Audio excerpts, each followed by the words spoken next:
क्या आपने कभी सोचा है कि एक अजन्मा बालक अपनी माँ के गर्भ में ही युद्ध की सबसे जटिल रणनीति सीख सकता है?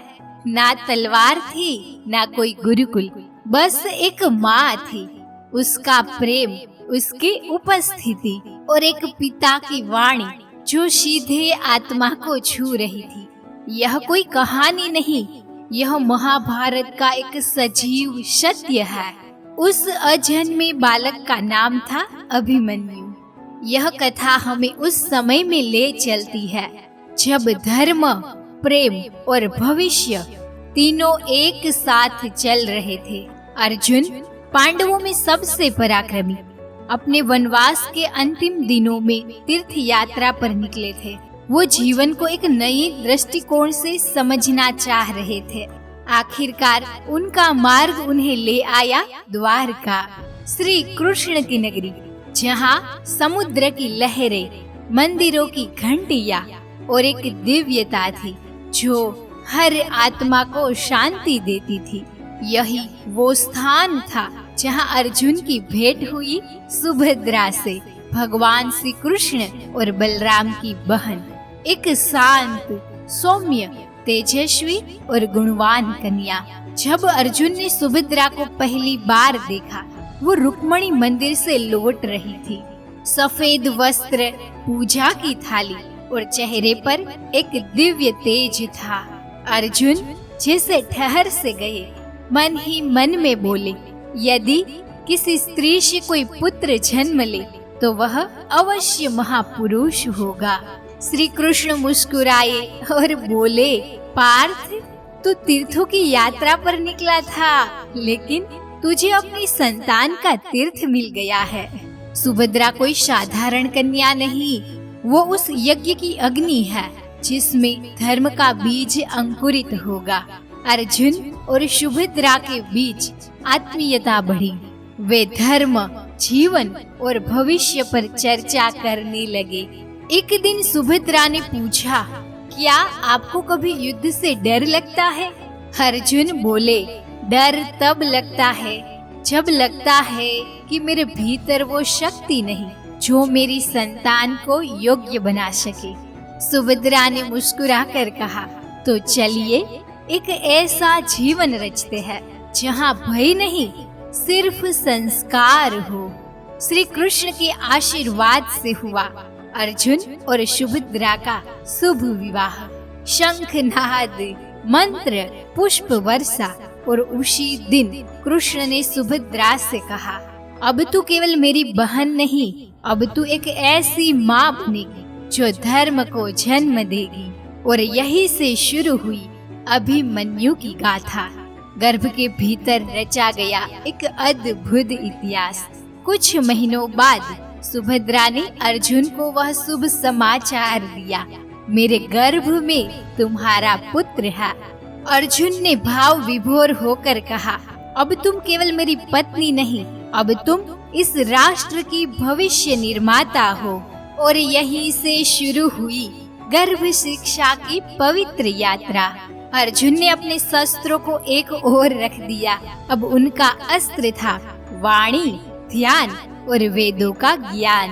उन्होंने सुभद्रा के लिए एक विशेष कक्ष बनवाया जहाँ वेदों का पाठ होता, शुद्ध वायु बहती और कोई भी नकारात्मक ऊर्जा प्रवेश नहीं कर सकती।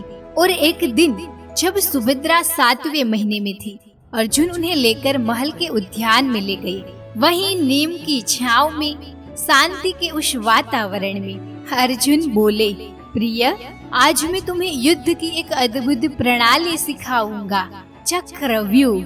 जैसे जैसे अर्जुन चक्रव्यूह की 7 परतों को समझाते गए, गर्भ में पल रहा अभिमन्यु हर शब्द को आत्मा से सुनता गया।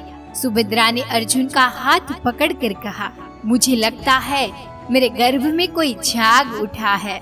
अर्जुन मुस्कुराए, वो कोई साधारण आत्मा नहीं है, उसके अंदर ज्ञान अंकित हो रहा है। लेकिन नियति को शायद कुछ और ही मंजूर था।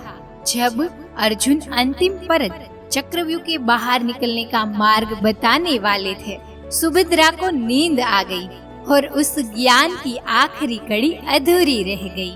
शाम को श्री कृष्ण आए, सुभद्रा की ओर देखा और बोले, बालक ने जितना सुन लिया वही युगों के लिए पर्याप्त है, क्योंकि उसमें माँ की श्रद्धा, प्रेम और शक्ति समाहित है।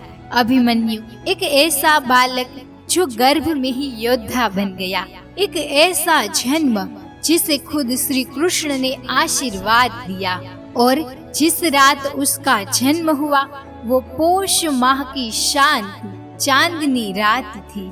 सुभद्रा ने जब उसे जन्म दिया, उसके शरीर का रंग स्वर्ण सा चमक रहा था और आँखों में एक दिव्य तेज था।